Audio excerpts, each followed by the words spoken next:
नमस्कार प्रिय दर्शकों, जैसा कि आप जानते हैं, ज्योतिष केवल ग्रहों की स्थिति का अध्ययन मात्र नहीं है। यह काल का ज्ञान है। इसमें निहित है ग्रहों की गतिविधियां, भौगोलिक घटनाएं जैसे भूकंप, तूफान, महामारी, ग्रहण आदि।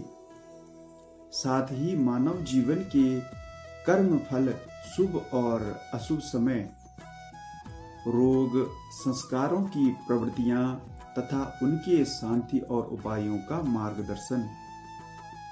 लेकिन इस दिव्य विद्या को वास्तव में समझने के लिए आवश्यक है कि हम ब्रह्मांड की संरचना को गहराई से समझें।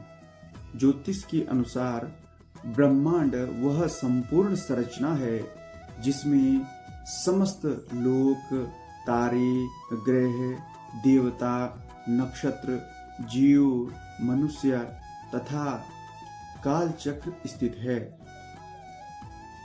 यह ब्रह्मांड सच्चिदानंद परमात्मा से उत्पन्न हुआ है और अंततः उसी में लीन होता है। यही दृष्टिकोण इस शास्त्र को केवल एक गणितीय प्रणाली न बनाकर एक तत्व ज्ञान की तरह प्रतिष्ठित करता है। आइए इसे हम सर्वप्रथम विज्ञान के दृष्टिकोण से समझने का प्रयास करेंगे। आधुनिक खगोल विज्ञान विशेषकर ग्रहों की गति और उनके बीच गुरुत्वाकर्षण बल की गणना हेतु हेलियोसेंट्रिक मॉडल, सूर्य केंद्रित प्रणाली का प्रयोग करता है। इस मॉडल के अनुसार सूर्य स्थित है और पृथ्वी समेत सभी ग्रह उसकी ऑर्बिट में परिक्रमा करते हैं। यह विचार सबसे पहले निकोलस कॉपरनिकस ने प्रस्तुत किया, जिसे आगे गैलीलियो, केपलर और न्यूटन जैसे वैज्ञानिक ने सिद्धांत के रूप में विस्तार दिया। यह प्रणाली वैज्ञानिक प्रेक्षण, अंतरिक्ष यान प्रेक्षण और ग्रहों की गति निर्धारण के लिए अत्यंत उपयोगी है। यदि हम ज्योतिष दृष्टिकोण से इसको समझने का प्रयास करेंगे कि ज्योतिष शास्त्र एक भू केंद्रित प्रणाली यानी जियोसेंट्रिक मॉडल पर आधारित है।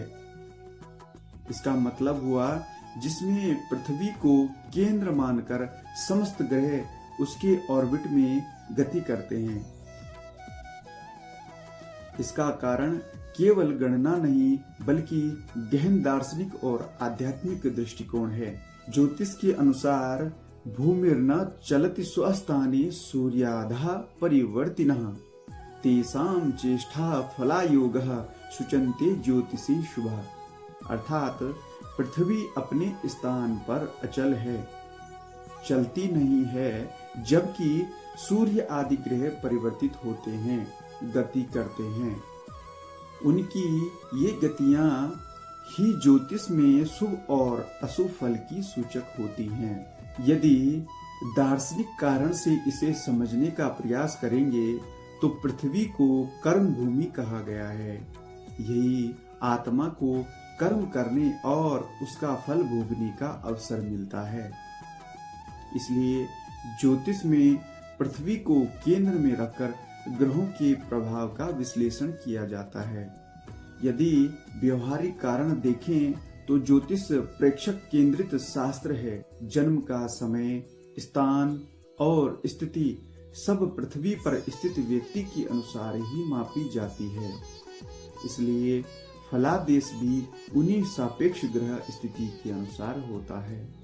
लेकिन एक रोचक तथ्य यह है कि भौगोलिक घटनाएं जैसे सूर्य ग्रहण और चंद्र ग्रहण की सटीक गणना के लिए आधुनिक विज्ञान को भी पृथ्वी केंद्रित प्रणाली जियोसेंट्रिक मॉडल का ही प्रयोग करना पड़ता है, क्योंकि ये घटनाएं पृथ्वी से देखे जाने वाले परिप्रेक्ष्य पर आधारित होती है। सूर्य, चंद्रमा और पृथ्वी की स्थिति पृथ्वी के दृष्टिकोण से ही मापी जाती है।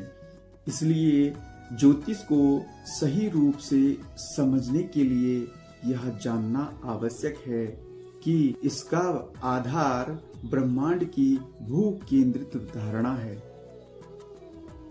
जो केवल एक ज्यामितीय संरचना नहीं बल्कि कर्म, आत्मा और जीवन के गहन रहस्यों से जुड़ी हुई है। ज्योतिष केवल गणना नहीं, यह काल, आत्मा और परमात्मा के गूढ़ संबंध को प्रकट करने वाला दिव्य विज्ञान है। आज के लिए बस इतना ही।